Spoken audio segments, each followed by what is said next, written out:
Assalamualaikum warahmatullahi wabarakatuh. Perkenalkan, saya Farazia Nur Fauzi. Di sini saya akan mempresentasikan hasil tugas dari keamanan data dan informasi.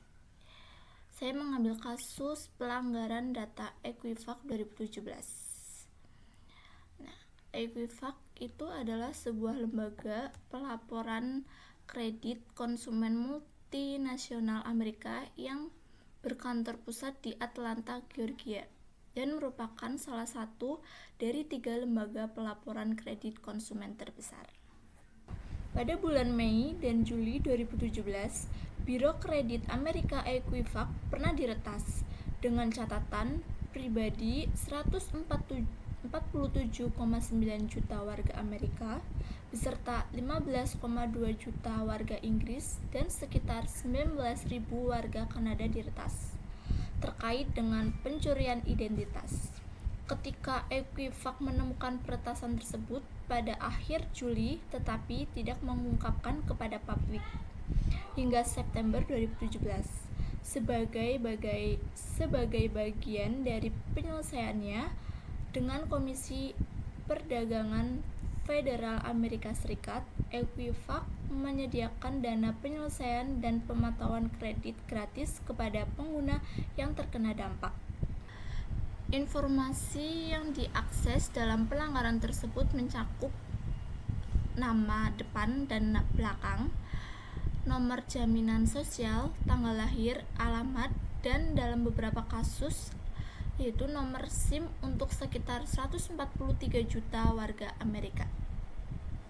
Nah, selanjutnya ada jumlah penduduk warga yang diretas. Di sini saya memasukkan dua negara, Kanada ya. Penduduk itu ada Kanada sama Inggris.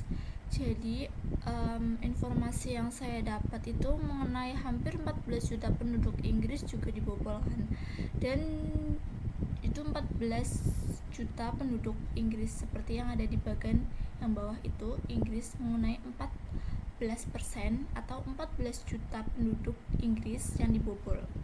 Kemudian ada juga 8.000 penduduk Kanada, itu 8% di situ Kanada, sini Kanada, itu mencakup 8% atau 8.000 penduduk Kanada yang diretas. Dan sebanyak 11.670 warga Kanada juga terkena dampaknya. Kemudian ada penyebab kebocorannya, yaitu pada tahun 2015 terdapat sejumlah besar kerentanan yang memerlukan perbaikan. Jadi, Equifax itu tidak mengikuti jadwalnya sendiri dalam memperbaiki kerentanan ini. Staf IT tidak memiliki inventarisasi aset yang komprehensif. Selanjutnya pada 7 Maret 2017, patch keamanan utama untuk Apache terus dirilis setelah kerentanan keamanan ditemukan yang mengharuskan semua pengguna kerangka kerja untuk segera memperbarui. Selanjutnya ada langkah yang dapat diambil untuk dihindarinya. Yang pertama, penerapan patch keamanan serta tepat waktu. Yaitu jadi perusahaan harus menerapkan patch atau pembaruan keamanan yang dirilis oleh vendor perangkat lunak begitu kerentanan diketahui. Kedua, menggunakan enkripsi data sensitif. Karena enkripsi data sangat penting untuk melindungi informasi yang sensitif seperti nomor jaringan sosial, data keuangan, atau informasi pribadi lainnya. Ketiga, menerapkan sistem deteksi ancaman IDS dan sistem pencegahan ancaman IPS untuk memantau aktivitas yang mencurigakan di dalam jaringan. Keempat, segmentasi jaringan, yaitu memisahkan berbagai bagian dari infrastruktur IT sehingga data sensitif dan aplikasi penting tidak mudah diakses melalui satu serangan. Yang kelima, kolaborasi dengan ahli keamanan cyber. Karena jika kita dapat berkolaborasi dengan ahli keamanan cyber, kita dapat membantu perusahaan melakukan penilaian keamanan yang telah menyeluruh karena mereka bisa memberikan solusi teknologi yang tepat serta mengidentifikasikan serangan yang belum diketahui oleh tim internal perusahaan. Ada metode di sini. Metode yang digunakan pada serangan ini adalah eksploitasi kerentanan pada framework web Apache Struts. Jadi kerentanan yang dieksploitasi oleh peretas pada kasus ini adalah kerentanan eksekusi kode dari jarak jauh atau disebut Remote Code Execution atau RCA pada Apache Struts, sebuah framework open source yang digunakan Equifax untuk aplikasi web mereka.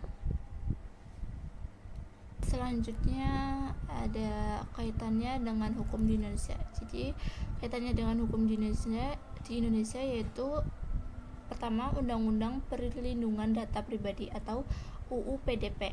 Yaitu undang-undang ini memberikan kerangka hukum lebih kuat terkait pengelolaan, pemrosesan, dan perlindungan data pribadi di Indonesia. Kedua, ada hukum regulasi khusus untuk penyediaan layanan elektronik, yaitu Indonesia memiliki peraturan pemerintah nomor 71 tahun 2019 tentang penyelenggaraan sistem dan transaksi elektronik atau PPPSTE yang mengatur tentang penyelenggaraan layanan sistem elektronik di Indonesia. Oke, pada Undang-Undang Perlindungan Data Pribadi atau UU PDP,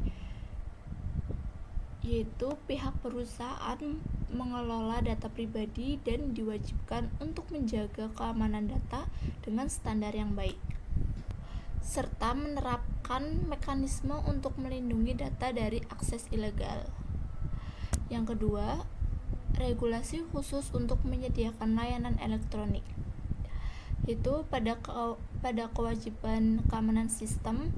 Setiap penyedia layanan sistem elektronik diwajibkan untuk memastikan sistem keamanan mereka. Jika terjadi insiden keamanan, penyedia layanan harus segera menanggapi dan menyelesaikan masalah tersebut. Kemudian ada sanksi dan denda seperti Undang-Undang PDP. PPPSTE juga memberikan sanksi administratif bagi perusahaan yang gagal melindungi data penggunanya. Sanksi ini mencakup pencabutan izin operasi atau denda yang besar jika perusahaan tidak mematuhi regulasi. Oke, pada hukum Amerika sendiri yaitu melakukan litigasi dan denda. Jadi, mereka akan meminta ganti rugi hingga 70 miliar dolar Amerika. Kemudian, ratusan konsumen juga telah menggugat sejak Oktober 2017 menggugat atas pelanggaran data pada Equifax. Beberapa memenangkan kasus klaim kecil lebih dari 9.000 dolar Amerika, termasuk kerusakan aktual, kerusakan masa depan, kecemasan, biaya pemantauan, dan ganti rugi punitif. Total biayanya bisa mencangkup 300 juta dolar untuk dana kompensasi korban, 175 juta dolar Amerika untuk negara bagian dan teritori dalam perjanjian, dan 100 juta ribu dolar untuk CFPB sebagai denda. Oke, sekian dari presentasi saya. Wassalamualaikum warahmatullahi wabarakatuh.